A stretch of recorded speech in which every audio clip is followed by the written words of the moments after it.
그때 예수님께서 그들에게 이르셨다.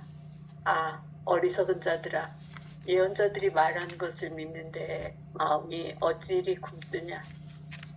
그리스도는 그러한 고난을 겪어서 자기의 영광 속에 들어가야 하는 것이 아니냐. 그리고 이어서 모세와 모든 예언자로부터 시작하여 성경 전체에 걸쳐 당신에 관한 기록들을 그들에게 설명해 주셨다. 그들이 찾아가던 마을에 가까이 이르렀을 때 예수님께서는 더 멀리 가시려고 하시는 듯 하였다. 그러자 그들은 저희와 함께 묵으십시오. 저녁 때가 되어가고 날도 이미 저물었습니다. 하며 그분을 붙들었다. 그래서 예수님께서는 그들과 함께 묵으시려고 그 집에 들어가셨다. 그들과 함께 식탁에 앉으셨을 때 예수님께서는 빵을 들고 찬미를 들으신 다음 그것을 떼어 그들에게 나누어 주셨다. 그러자 그들의 눈이 열려 예수님을 알아보았다. 그러나 그분께서는 그들에게서 사라지셨다. 그들은 서로 말하였다. 길에서 우리에게 말씀하실 때나 성경을 풀이해 주실 때 속에서 우리 마음이 타오르지 않았던가. 그들이 곧바로 일어나 예루살렘으로 돌아가 보니 11 제자와 동료들이 모여 정령 주님께서 되살아나시어 시몬에게 나타나셨다 하고 말하고 있었다. 그들도 길에서 겪은 일과 빵을 떼실 때에 그분을 알아보게 된 일을 이야기해 주었다. 아멘. 네. 우리가 계속해서 이제 엠마오로 가는 이 얘기를 통해서 우리에게다 주고 싶어하는 핵심은 뭐냐면 예수를 만나는 거예요. 그 예수가 뭐냐면 하느님의 본성을 깨우치는 거죠. 하느님의 본성, 그 본성이 바로 그리스도의 본성을 깨우치는 거. 그리고 그 본성이 바로 나의 본성이라는 것을 깨우치는 거예요. 그러니까 실제로 십자가 사건 전반의 흐름은 뭐냐면 예수님이 십자가에서 죽은 거예요. 예수님이 십자가에서 죽었다는 사실은 너무나도 기가 막힌 얘기죠. 그 말은 뭔 말이에요? 예수의 인생은 완벽하게 실패했다. 인간적인 방식으로, 인간의 눈으로 볼 때 예수는 완벽하게 십자가에서 실패했다. 그 예수의 완벽한 십자가상 실패가 곧 그리스도의 본성을 드러내는 것이었다 라고 하는 것을 깨달아 알게 하기 위한 복음서거든요. 이게 이제 십자가는 다른 말로 뭐라고요? 실패야, 실패. 완전히 박살난 거야. 거기에서 완벽하게 실패를 확인한 것은, 더 근원적인 것은 무덤이 텅 비었다. 그걸 통해서 드러나는 허공의 본성, 허하고 공한 텅 비어있는 본성, 그것을 깨닫게 해준 거지. 그 빈 무덤의 본성이라고 하는 이 허공 본성이 곧 하느님의 본성이요, 그 하느님의 본성이 바로 그리스도의 본성이요, 그 그리스도의 본성이 바로 나의 본래 얼굴이다. 본래 나의 얼굴은 텅 비었다 라고 하는 것을 깨달아 아는 거거든요. 그래서 우리나라의 선불교의 하남 스님이라고 하는 분이 있는데, 이 양반은, 이 하남 스님이라고 하는 분이 자기 일생패골이라는 말을 써요. 일생패골. 나의 인생은 인간적으로는 완전히 망쳤다, 이런 거예요.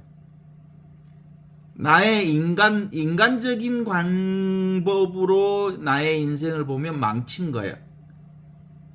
어떤 방식으로 망쳤다고 봐야 되냐면, 인간의 방식은 뭘 성공하는 방식이잖아요. 뭘 이루는 방식이잖아요. 그리고 성과를 내고 이름을 떨치고 그리고 세상 사람들로부터 인정받고 어떤 정도의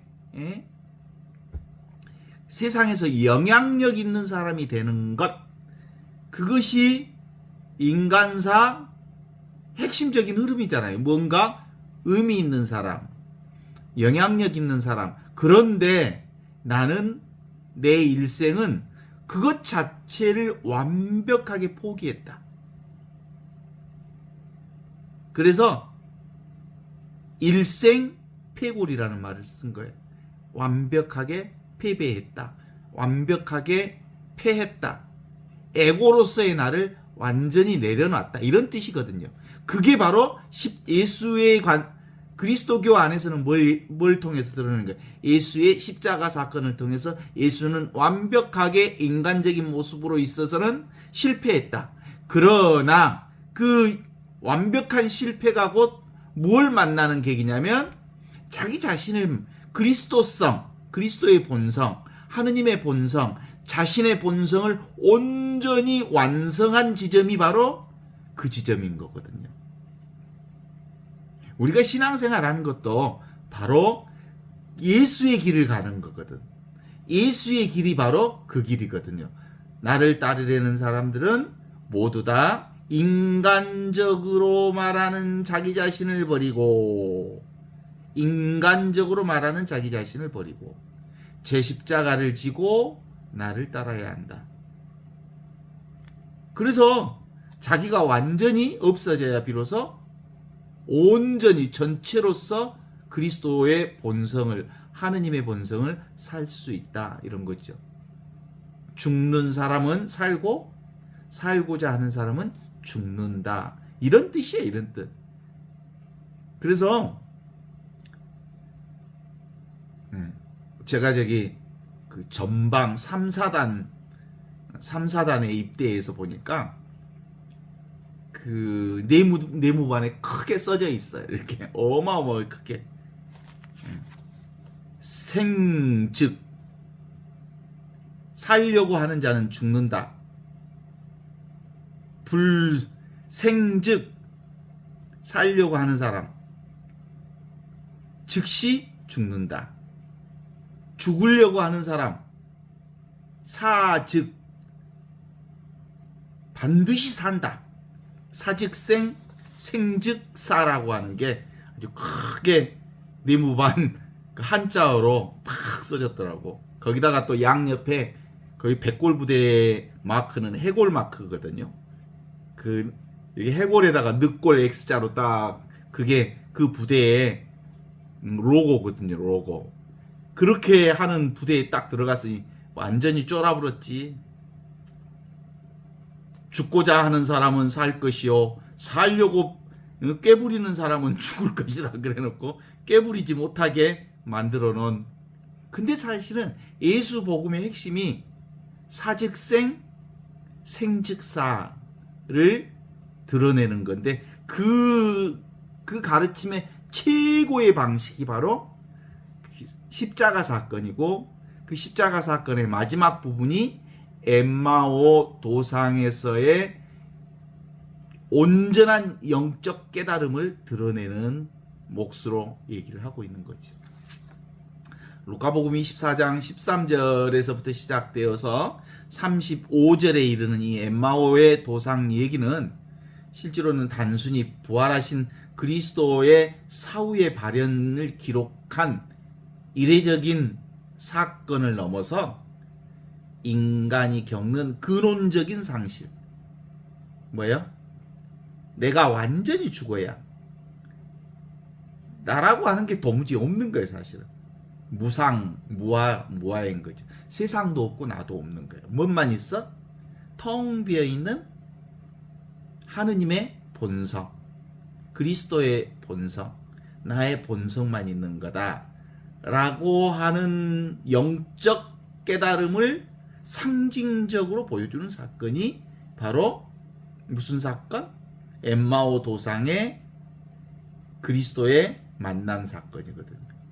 예루살렘에서 서쪽 약 11km 떨어져 있는 엠마오라고 하는 마을을 향해서 두 제자의 발걸음은 실질적으로 절망과 실망 그리고 일생패골의 예수의 모습을 직시한 정말 완벽한 실패를 경험한 두 제자들이 걸어가는 길에서 생긴 얘기지요.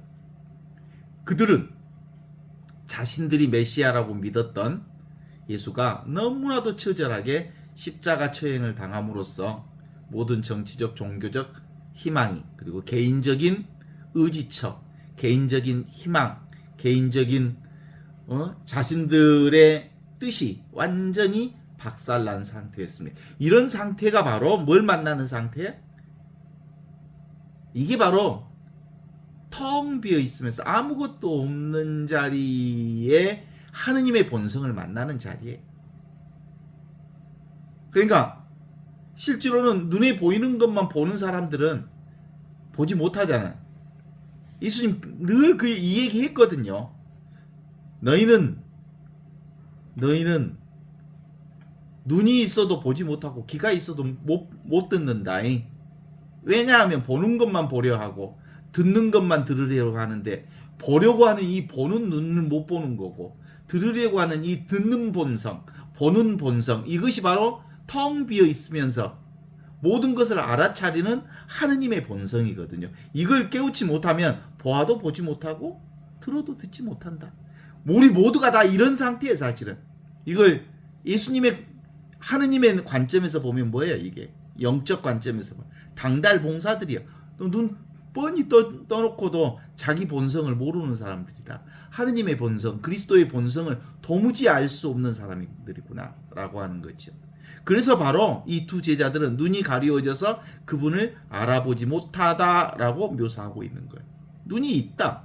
그러나 보는 것만 보니까 보는 것을 보게 하는 보는 것의 배경으로 설정되어 있는 말씀, 하느님의 본성, 텅 비어 있으면서 모든 것을 알아차리는 이 본성에 대해서는 도무지 알지 못한다라고 하는 거지요.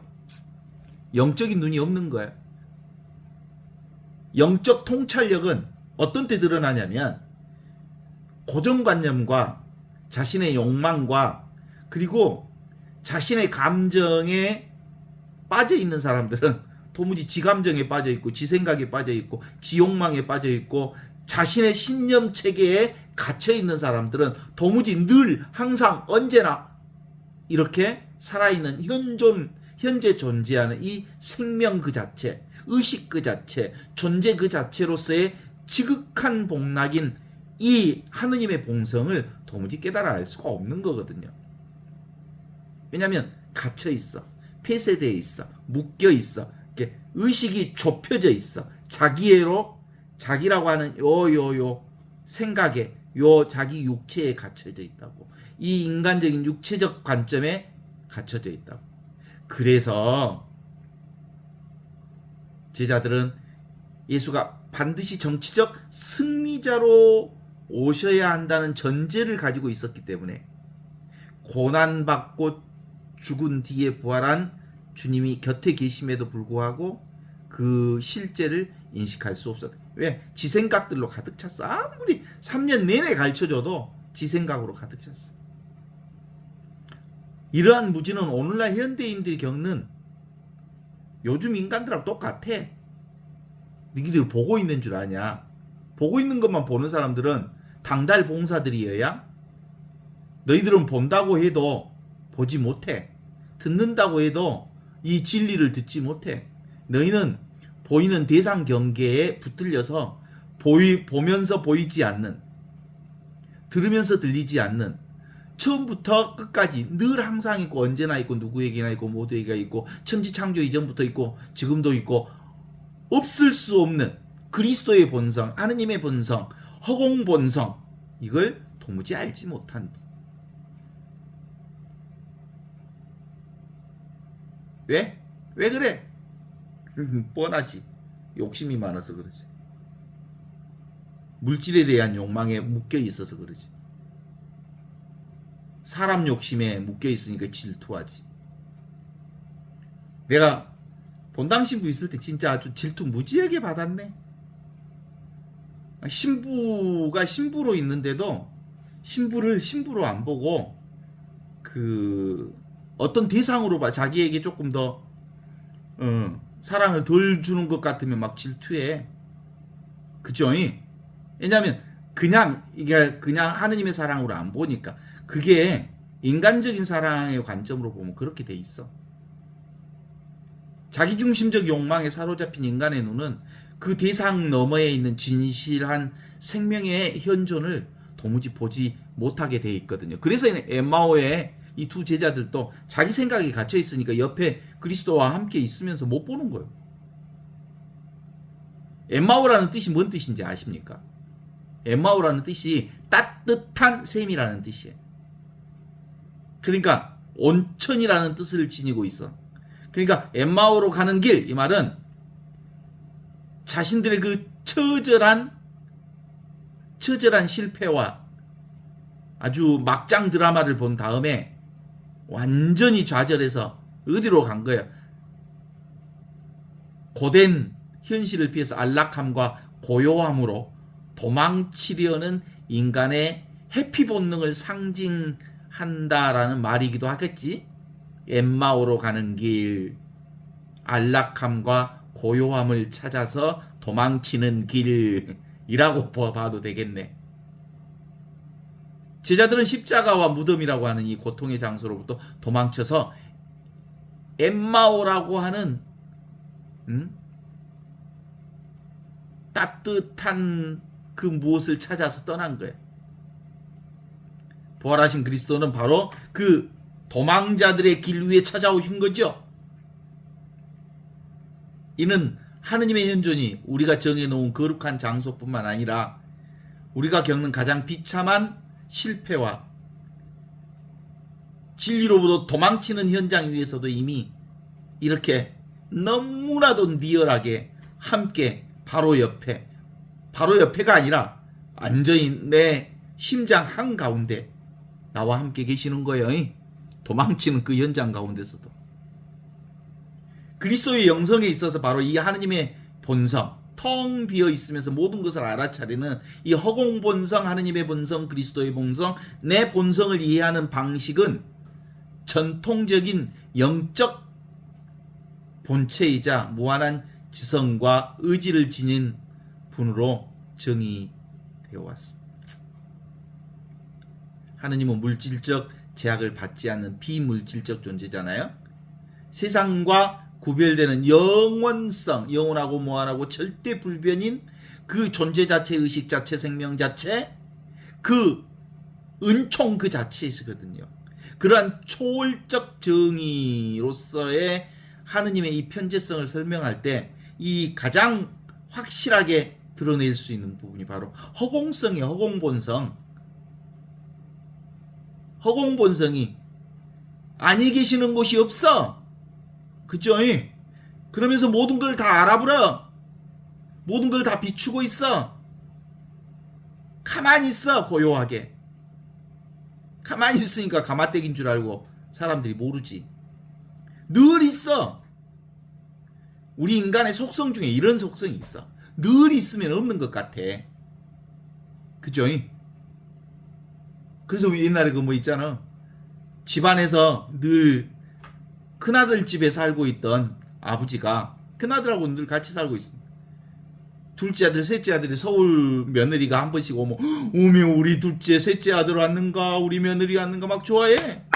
근데 늘 항상 같이 살고 있던 큰아들과 큰며느리는 늘 같이 사니까 없는 줄 알아. 오히려. 그래서 소홀히 하는 경우들이 있어. 하느님도 마찬가지지. 늘 함께 있으니까, 늘 있으니까 없는 것 같아. 항상 사용하고 언제나 사용하고 누구나 사용하고 있는 것은 늘 쓰고 있는 이 눈 없는 것 같지. 그런 거예요. 이 허공본성이라고 하는 건 모든 것을 다 수용하면서도 그 어느 것에도 걸림이 없는 허공의 성품. 걸림없고 놀람없고 그리고 찢어지지도 않고 늘어나지도 않고 줄어들지도 않고 그렇다고 해서 훼손되지도 않는 이 성품, 이게 하느님의 성품이거든요. 이 성품이 늘 있지. 이게 허공 성품이지. 칼로 허공을 비워봐라. 그것이 찢어진가? 예? 벼락을 쳐봐라. 허공이 놀란가? 예? 그 허공을 불로 태워봐라. 허공이 탄가? 그게 바로 하느님의 본성이에요. 그게 바로 그리스도의 본성이고, 그것이 바로 내 본성이라고. 내 본성. 이 하느님이 온 세상에 가득해. 이 하느님의 본성으로 어떤 피조물에 의해서도 제한되지 않는 이 하느님, 이걸 불교에서는 공이라고 그래. 공. 수냐타. 그리스도교 사상에서는 자기 비움이라 그래. 케노시스, 텅 빈. 케노시스 사상, 텅 빈 사상.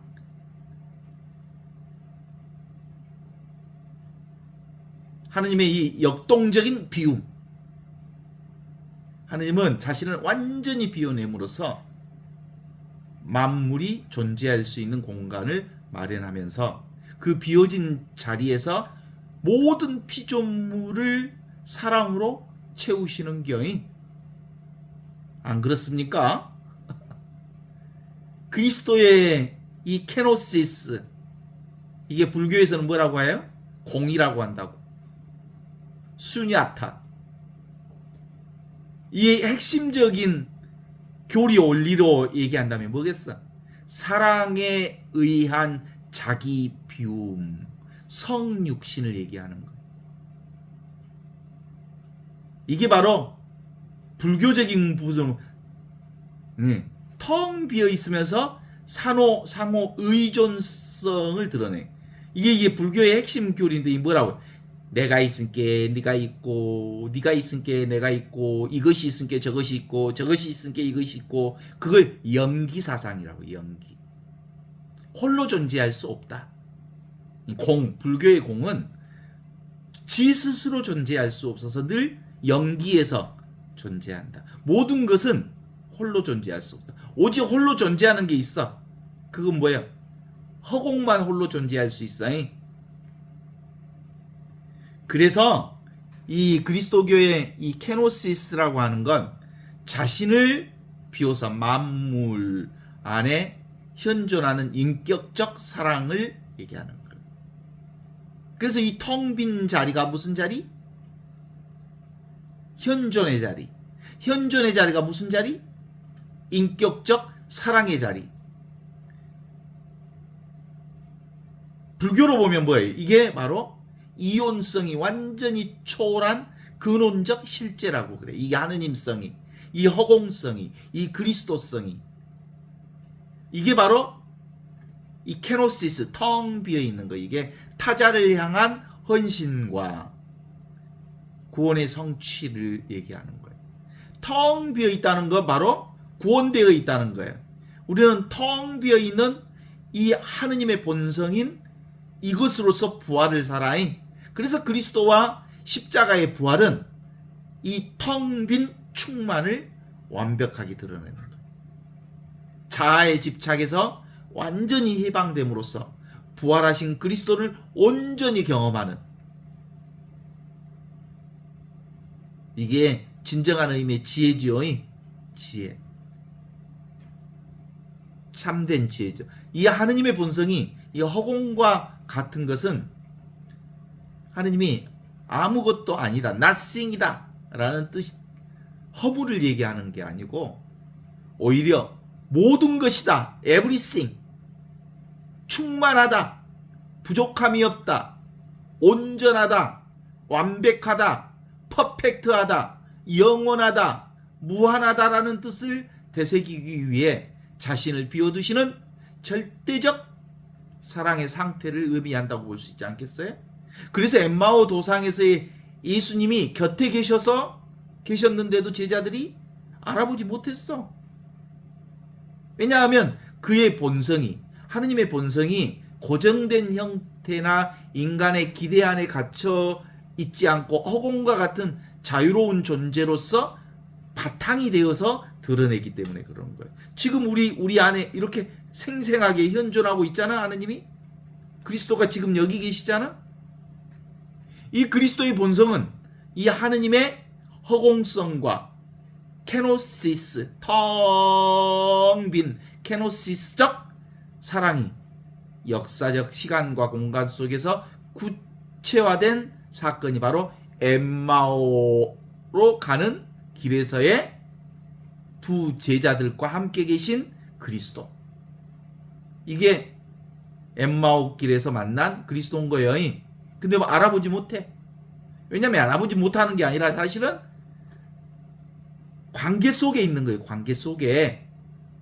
지금 우리 이 주많은 관계 속에 그리스도가 계시는 거예요. 이 흐름 속에 그 하버마스라고 하는 독일의 하버마스는 이 소통 과정, 이성이라고 하는 건 이성이라고 하는 거, 우리 개념이나 생각이나 그리고 우리 인간의 이 언어라고 하는 것은 진리 자체를 드러낼 수가 없다. 진리 자체는 아니다. 그런데 소통적 이성, 그러니까 이게 소통 과정에서 이 이성이 언어가 그리고 우리 인간의 생각이 뭘 드러내는 거야? 진리를 드러낼 수 있다. 소통적 이성을 얘기하더라고. 일정 정도는 철학적으로 근접한 설명이기는 해. 그러나 진리를 온전히 드러내는, 그건 머리로 그렇다. 소통적 이성. 이게 요즘에 이재명 대통령이 자주 말하는 수기라는 말하고 비슷한 거예요. 수기. 서로 다른 의견들을 서로 막 교환을 해.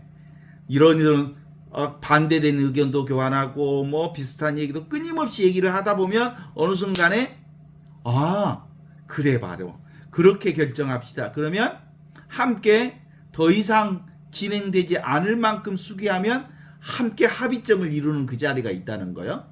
그게 바로 그 수기의 과정을 통한 진리 접근 방식이에요. 민주적 절차를 통해서 진리에 근접할 수 있다.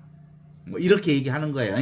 온전히 드러낼 수 없다. 이게 인간적인 방식으로 진리 접근 방식에 근접할 수는 있지만 실제로는 영적으로는 뭐예요? 영적으로는 이 세상이 곧 관계 속에 그리스도가 온전히 바탕으로 드러나 있는 거예요.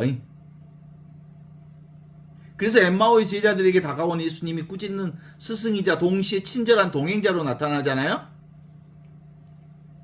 예수님은 구약의 모든 말씀을 통해서 고단받는 메시아의 필연성에 대해서 설명하고 제자들의 지성적인 무지를 깨트리면서 그리스도의 본성은 고난을 회피하는 영광이 아니라 고난을 통해서 영광에 이르는 역설의 본능을 설명했단 말이에요. 그래서 제자들은 예수가 성경을 풀이해 줄 때 마음이 뜨거워졌어요. 대화를 나누면서 서로 소통하는 과정을 통해서.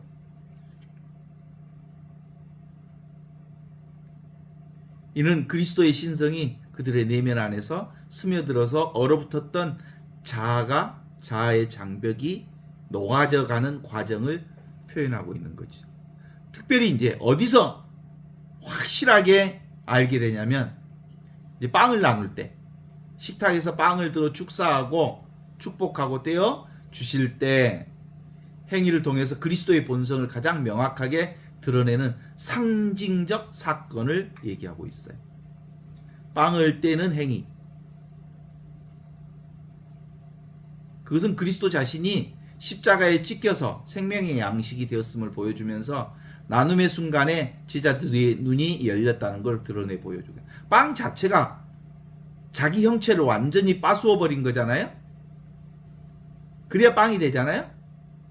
상대가 먹을 수 있도록 완전히 자기 자신을 빠수어 버린 게 빵이고, 그 다음에 그 빵이 상대에게 들어가는 거예요. 상대의 몸에 들어가면 뭐가 돼? 본인은 없어지고 빵이 곧 사람이 되는 거예요. 그게 바로 신비예요. 이 그리스도가 바로 그 신비를 빵을 떼는 순간 그걸 깨닫게 된 거예요. 그리스도라고 하는 건 자신을 완벽하게 파수어 버리고 완벽하게 내려놓고 소모하여 타인을 살리는 케노시스적 생명 그 자체라는 분을 드러낸 거예요. 그리스도는 하느님과 똑같은 분이셨지만 종의 신분을 취하셔서 세상에 오셔서 자신을 완전히 낮추셔서 십자가에 못 박혀 죽기까지 자기를 완전히 바수어서 뭘 먹여준 거예요? 자기 자신을 넘겨준 거예요. 그래서 살려낸 거예요. 이게 바로 케노시스적 생명, 십자가의 생명, 성체성사의 생명. 자기 자신을 완벽하게 부수고 낮추어서 제로로 아무것도 없이 만들었을 때 비로소 천하를 얻는 거예요. 우주의 생명을 얻게 된 거예요. 그렇지 않습니까? 이 엠마오 도상의 제자들은 예수 그리스도를 알아본 순간 그 자신에 대한 인식도도 완전히 변해졌습니다. 이전까지 자신들의 본성이 본성이 가리워졌으니까 몸만 보여, 인간적인 것들만 보였겠지. 그러니까 어때? 슬픔에 잠겨서 도망치려고 엠마오로 지금 도망가는 길이지 무슨 엠마오로 가는 길이 뭐 거대한 길은 아니었거든. 에? 그 저기 사제나 뭐 저기 신부들이나 수녀들이 부활절 끝나면 엠마오 길 간다잖아. 사실은 그 엠마오 길이 실제로는 도망치는 길이었다니까. 십자가를 피해서 그리고 자기들 죽을 것 같으니까 안전한 곳으로 피신하는 자리였다니까. 그래서 그의 본성을 완전 슬픔에 잠겨서 도망치는 죄인들의 추종자에 불과했지만 부활하신 그리스도를 주님을 만난 후에 그들은 새로운 존재로 거듭납니다. 자기 존재를 발견한 거예요. 자기 존재가 뭐예요? 허공본성, 하느님의 본성, 그리스도의 본성, 그 본성이 바로 자기 자신의 본성이라는 것을 깨달아 알았다 이 말이야. 그러니까 우리가 지금 이 복음을 읽으면서 허공본성, 하느님의 본성, 그리스도의 본성이 바로 내 본성이구나 라는 것을 깨달아 알지 못하면 이 엠마오의 길에 성서를 읽으면서 그게 그냥 옛날 얘기에 불과하지. 그게 나하고 무슨 상관이요? 그죠? 나의 본성은 독립된 실체가 아니라 개인 생명이 아니라 하느님의 사랑 안에서 발견된 통합적 생명, 관계론적 생명, 전체 생명, 훌리스, 비콜리스, 우주적 생명이 나의 생명, 그리스도의 생명이 나의 생명, 하느님의 생명이 나의 생명이라고 하는 깨달음이 온 거예요. 이 나의 본성이 바로 허공 본성과 완전히 일치하다는 것은 내 안에 이기적인 에고를 비워내서 하느님의 현존이 머무를 수 있는 공간을 만들었다. 만든 게 아니라 이미 내가 하느님의 본성을 살고 있다는 걸 아는 거예요. 깨닫는 거예요. 자아는 자아가 아니기 때문에 진정한 자아예요. 나는 내가 아니기 때문에 진정한 나예요. 육체는 육체가 아니기 때문에 진정한 육체를 우리가 아는 거예요. 그 말은 뭔 말이냐면 다시 확인해 보면 나의 본성은 뭐예요? 허공본성이잖아요. 하느님의 본성으로 살잖아요. 그럼 이 육체는 뭐예요?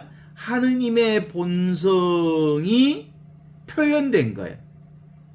하느님의 본성이 밖으로 표출된 거예요. 그러면 하느님의 본성은 본체고 이 표출된 인간의 육신이나 인간의 생각이나 세상에 보이는 모든 것들은 뭐예요? 가상현실이요. 진짜는 하느님의 본성이 진짜고. 그래서 자아는 자아가 아니기 때문에 진정한 자아라는 말을 할 수 있는 거예요. 내가 나라고 주장하는 모든 고정된 자아상을 내려놓을 때, 개체 자아상을 내려놓을 때 비로소 내 안에 사실은 그리스도의 본성이 나의 참된 본성이 되는 거예요. 그래서 바오로가 이렇게 얘기했잖아요. 나는 점점 작아지고 그리스도는 나에게서 점점 커지셔야 합니다. 나는 없어지고 오직 나는 그리스도의 본성으로 사는 그리스도인이 되는 겁니다. 그 그리스도인은 곧 나는 인간이 아닙니다. 나는 그리스도의 본성으로 삽니다. 나는 인간이 아닙니다. 나는 하느님의 본성으로 삽니다. 나의 본성은 육신이 아닙니다. 나의 본성은 전체 생명입니다. 나는 민석이가 아닙니다. 나는 하느님의 생명입니다. 그런 거예요. 사실은 내가 신부라고 하는 그 꼬리표가 얼마나 단단하게 붙었는지, 이 꼬리표로부터 자유롭게 된 것이 얼마 안 되나. 이제 신부라고 하는 요거 꼬리표 떼버리니까 얼마나 자유로운. 신부일 수도 있고 아닐 수도 있고 신부이거나 아니거나 그건 상관없이 나는 나야. 그죠? 그렇지 않습니까? 나는 남자이거나 남자가 아니거나 여자이거나 상관없이 나는 나지. 남자로서 내가 아니고 나는 있는 그대로 이 존재로서의 내가 진짜 나거든요. 이게 전체 생명으로서의 나고 위치 없는 참사람으로서의 허공 본성, 하느님의 본성, 그리스도의 본성을 사는 내가 진짜 나다. 이렇게 경험할 수 있어요. 자요. 제가 이 얘기를 하면 그냥 하는 소리 같아요. 진짜 이제는 나는 나를 살지 않고 그리스도를 산다고 얘기하면 립서비스처럼 들려요? 실제로 나는 아니에요. 이제 내가 나는 아니에요. 나는 그리스도죠. 나는 이미 죽었어요. 죽었지만 그 과거의 습성이 계속 남아있기 때문에 그 습을 죽는 날까지 깨어서 과거의 에고의 습관이 나를 지배하려고 하네. 그러면 이렇게 알아 그러면서 휘둘리지 않을 수 있도록 깨어 살아야 할 몫이 죽는 날까지 나의 삶의 몫이기는 하지만 그렇다고 해서 내가 과거를 사는 사람은 아니에요.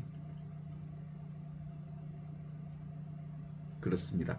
이 영적인 변형이 바로 죽음과 부활의 구조를 갖는, 죽어야 산다. 이게 부활의 핵심이에요. 제자들은 엠마오로 가는 길 위에서 자신들의 낡은 기대와 꿈이 완전히 죽었어.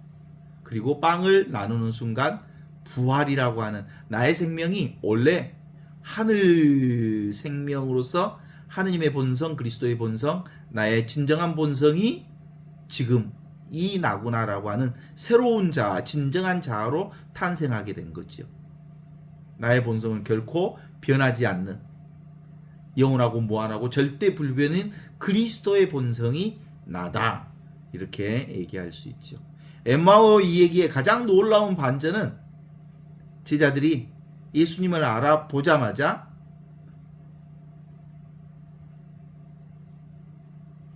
그들의 시선에서 예수님이 사라져버렸어. 이게 가장 놀라운 반전이면서 실질적인 거야. 하느님 보여 안 보여? 안 보여.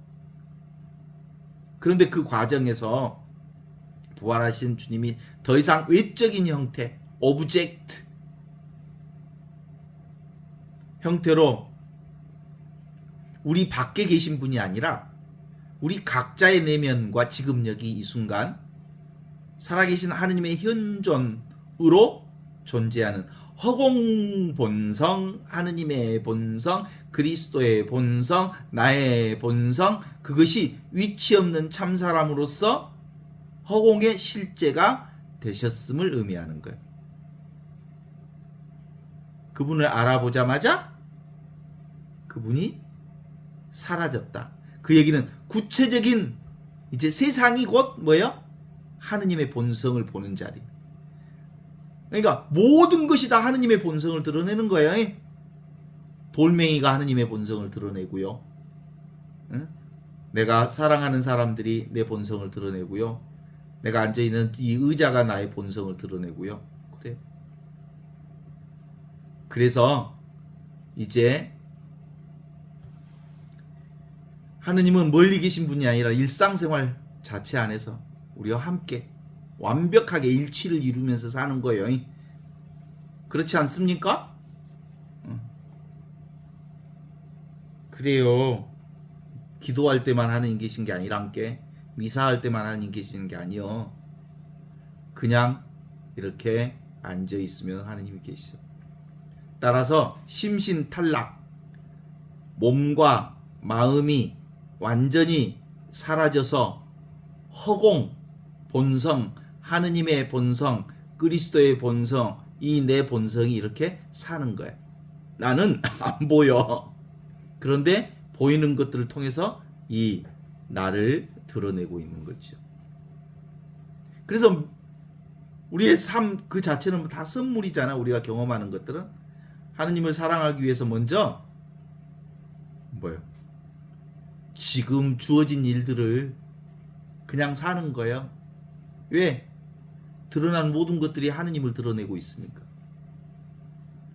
소소한 것들이 바로 다 하느님을 드러내. 가만히 앉아 있어봐. 우리가 묵상한다고 가만히 관상한다고 앉아 있으면 내 소리를 안 내잖아요. 내 생각을 안 내잖아요. 그리고 내 생각과 내 소리를 내지 않으면 뭔 소리가 들려? 밖에 있는 아주 작은 소리들이 크게 들려.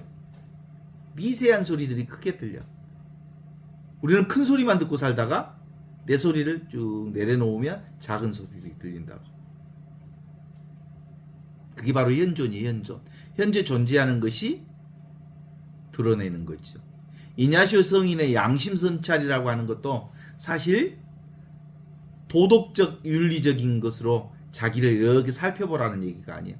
우리 신학교 다닐 때 양심성찰하라고 하루에 한 번씩 저녁 기도 후에 또 아침마다 양심성찰 시간이 있어. 근데 그거 하나 누군가가 제대로 가르쳐 주는 사람이 없어. 양심성찰 시간이 있다잉? 그러면 윤리적으로 자기 자신이 자기 자신을 막 점검하는 거예요. 20대 때 신학생 생활을 했으니까 윤리적으로 그러면 뭐야? 젊으니까 이쁜 여자 생각했으면 오메 신부 될 사람이 이쁜 여자 생각했네. 그 교리 교사 누구 그 다니엘라 이쁜 다니엘라 얼굴을 떠올리면 오메 그러면 안 되는데 나 신부 될 사람인데 무슨 기도 중에 이쁜 다니엘라가 떠오른다냐? 이런 생각이 양심성찰이었다니까? 그리고 욕정이 일어나서 어이구 젊은 놈이 욕정이 일어나면 안 되는데 욕정이 일어났다고 또 그걸 자책하고 나를 때리는 거야. 야, 이렇게 욕정이 많아가지고 어떻게 신부가 되지? 그래가지고 나는 신부 안 될 사람이 신학교 왔는가? 막 고민을 했었고 그랬다고. 그게 양심성찰인 줄 알았다고. 근데 사실 알고 보니까 양심성찰은 그게 양심성찰이 아니고 뭐가 양심성찰이냐면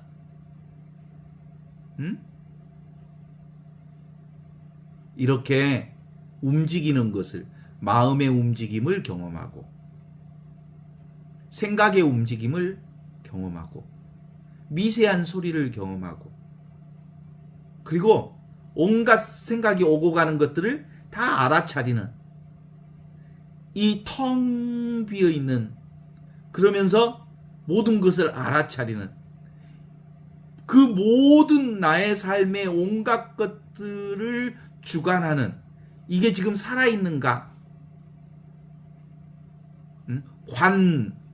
보는 이것, 듣는 이것, 경험하는 이것 이 무슨 성? 허공 본성, 하느님의 본성, 그리스도의 본성, 나의 본성을 또랑또랑하게 보는 이것이 바로 양심성찰인 거예요. 본래 고요하고 본래 순수하고 본래 밝게 비추는 이 자리를 통해서 온갖 것들을 다 보고 듣고 느끼지만 그것을 붙잡지 않으면서 이런 것들이 다 있었구나라는 것들을 아는 이것.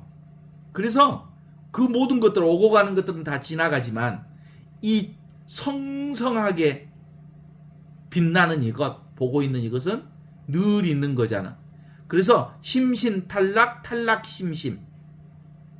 몸과 마음은 사라지고 오직 보는 여고 듣는 이것만 있게 하라. 이게 분명하면 그게 바로 양심성찰이고 그게 바로 관상기도고 그게 바로 묵상기도인데, 이렇게 가르쳐주는 당대의 영성지도 신부를 내가 만난 적이 없어. 그러니까 이 젊은 신학생이 자꾸 윤리적으로 자기를 자책하고 젊은 놈이 욕정을 못 견디고 이렇게 앉아있는 내가 이렇게 해가지고도 신부가 될까? 신학교 나가야 되는 거 아닐까? 이렇게 욕정 많은 놈이 어떻게 신부가 될까? 이따위 그 윤리적 성찰만 하고 앉아 있었다니까? 그래. 양심 성찰은 뭐라고요? 이 허공 본성, 하느님의 본성, 그리스도의 본성이, 진짜 나의 본성이 이렇게 또랑또랑하게 살아있는 것들을 1시간이고 2시간이고 앉아 있을 수 있으면 되는 거예요. 왜냐하면 그걸로 사니까. 근데 신학교 때는 무슨 1시간 2시간 앉아 있는 것도 아니고 한 2, 30분 앉아 있었단 말이지. 2, 30분 앉아 있을 때 뭐가 성성하면 된다고? 이 하느님의 본성, 그리스도의 본성, 나의 본성이 이렇게 살아있음. 지금 여기 이렇게 성성하게 살아있는 이 현존을 경험하는 게 양심성찰이요, 관상시간이요, 묵상시간일 터인데 그건 안 하고 윤리적인 성찰만 하고 앉아있다가 자기만 자책하고 뒤지게 패. 나쁜 놈아, 그런 못된 생각을 하냐, 뭐 이렇게. 하느님의 본성은 허공과 같아서 뭐예요? 고난과 통제의 문제를 이해하는데 혁신적인 자각을 제공합니다. 자각 그 자체가 하느님이에요. 그죠? 보는 이것. 제자들은 십자가를 실패로 보았지만 그리스도는 십자가를 통해서 자기 자신을 완전히 비워냄으로써 하느님의 무한한 능력이 흘러나오는 통로가 바로 허공본성, 하느님의 본성, 그리스도의 본성이라는 것을 세상에 온전히 드러내셨습니다. 우리가 겪는 괴로움 역시 하느님께서 우리의 이 땅에 대한 집착을 끊어내고 영원하게 바라보시는 도구가 될 수 있도록 하는 거죠.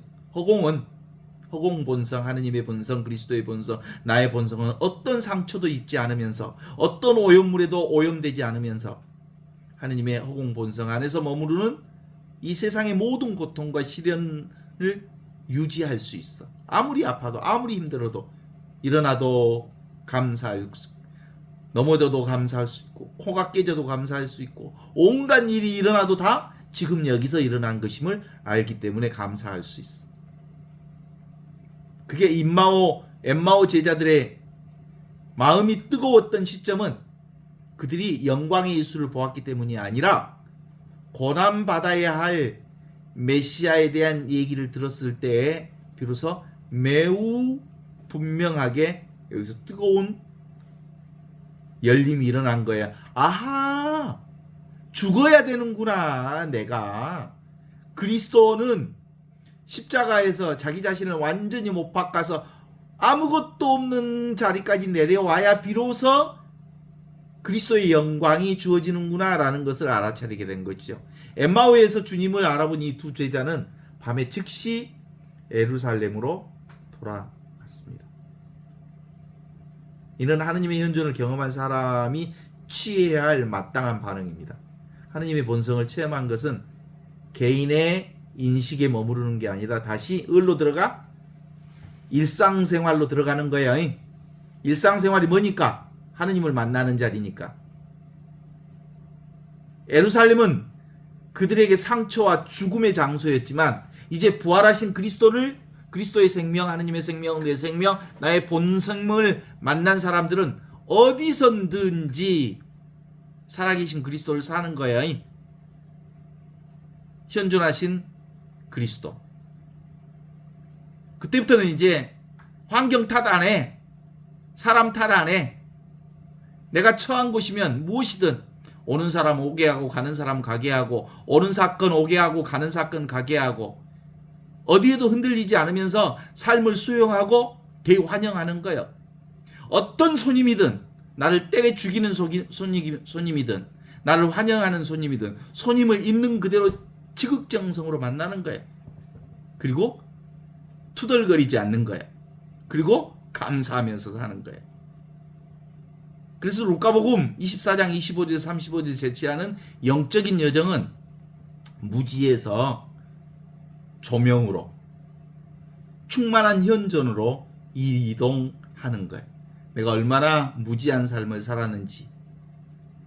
그리스도는 우리를 위해 자신을 비우셨고 우리는 이제 그 비움의 영성을 본받아서 이 비움이 텅 빈 허공 본성이 내 본성이라는 것을 알아차려서 우리의 눈을 가리고 있는 고정관념의 비늘이 탁 벗겨나면서 이제 드디어 정견, 올바로 보게 되는 거죠. 우리의 삶의 주인이 뭐야? 허공 본성, 그리스도의 본성, 하느님의 본성, 내 본성, 텅 비어 있으면서 아무것도 없는 이 본성이 온갖 것들을 펼쳐내는 주인이요, 주인. 그리스도가 주인이고 내가 주인이고 하느님이 주인이고 텅 비어 있는 이 자리가 주인이고 이 고요하고 이 순수하고 이 밝은 자리를 통해서 온갖 세상들이 펼쳐지고 있는 거예요. 사랑이 펼쳐지고.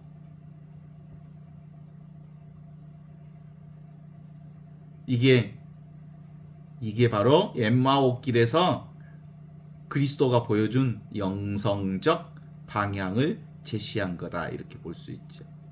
그것은 우리가 매 순간 자기 자신을 비워서 하느님의 사랑을 채우는 삶이 되는 거죠. 지금 이 순간 영원한 하느님과 연결하는 구체적인 삶은 눈이 열렸을 때 비로소 그분인 줄 알게 되었다. 눈이 열렸을 때. 눈이 열렸다는 말은 바로 허공본성, 하느님의 본성, 내 본성, 그게 바로 텅 비어 있는 이 자리에서 온갖 것들이 드러나는 케노시스, 비움의 영성, 이게 엠마오를 통해서 온전히 실현되어 있다는 걸 알게 되는 거죠. 처음에는 우리가 영성을 공부할 때, 그리고 하느님의 제자로서, 예수님의 제자로서 걸어갈 때 결국은 예수님을 따라가지만 예수님이 따로 없어. 예수님을 만나면 내가 예수님이지, 내가 그리스도지, 내가 하느님이지, 하느님과 내가 둘이 아니라는 걸 알게 되는 거죠. 이게 스스로 납득되어야 돼. 이게 뭐 이성으로는 가능하지 않아. 그래서 이 하느님의 본성을 깨달은 사람들이 적어도 20년, 30년, 40년 동안 이게 이제 구체적인 실감이, 그 뭐라고 그래? 가만히 있었던, 가만히 있는 이 하느님의 본성이 이제 진짜 살아있는 이 본성으로 성성하게 살아있어 보게 되는 거지. 자기중심의 이 허상을 찾아서 허상을 깨부시는 거예요.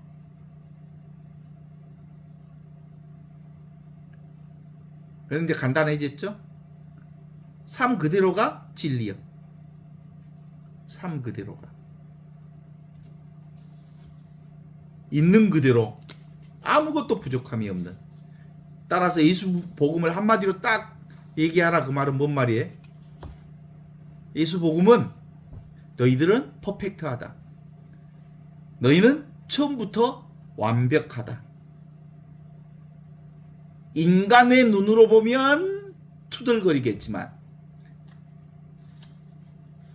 완전히 그리스도의 본성, 하느님의 본성, 허공 본성으로 보면 세상 전체가 부족함이 없이 완벽하고 퍼펙트하다니까? 너 자신이? 그죠? 제가 오늘 시 한 편을 읽게 됐는데 박남준 시인의 봄날은 갔네라는 시가 있어. 봄비는 오고 웬 지랄이야? 꽃은 또 저렇게 피고 지랄이야? 이 찬란한 봄날이 못 견디겠다고 환장을 하겠다고 아내에게 아이들에게 버림받은 홀로 사는 이 한 사내가 햇살 속에 주저앉아서 홀로 중얼거린다. 얼마나 리얼해. 왜 그랬겠어? 자기 중심으로 세상을 바라보니까. 이게 이제 호랩이거든요. 지리산에서 사는 이 박남준 시인이 지리산에서 혼자 사는 호랩이란 말이에요.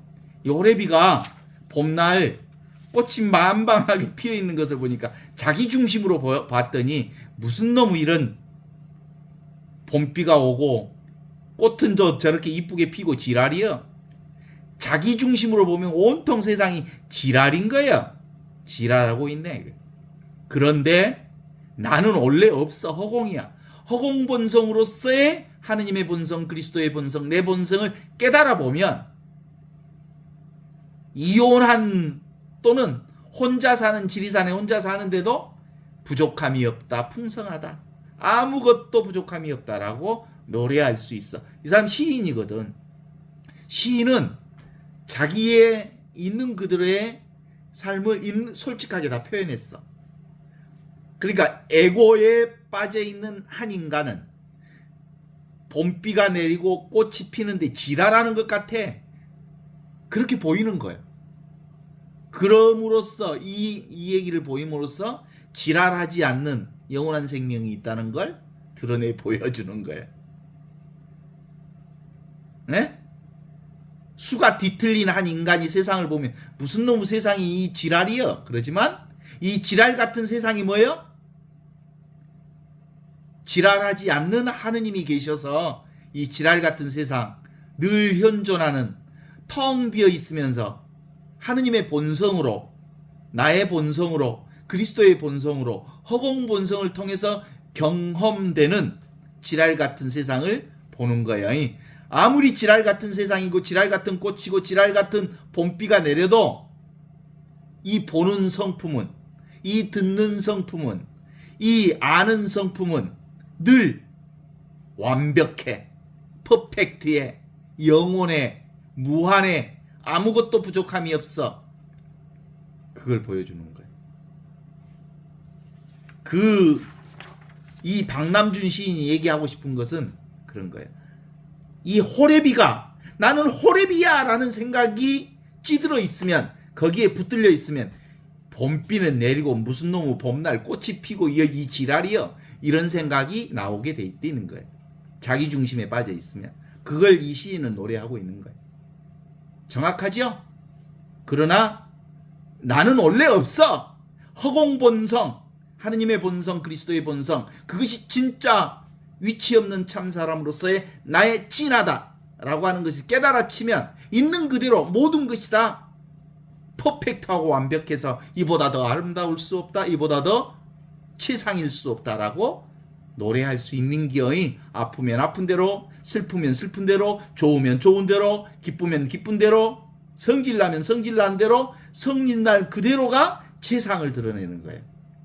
이 박남준 시인이 봄나는 간내라고 하는 이 시 속에서 이 봄비는 오고 왜 이 지랄이여 라고 하는 것은 그 지리산에 홀로 사는 이 호레비의 최상의 표현인 거예요.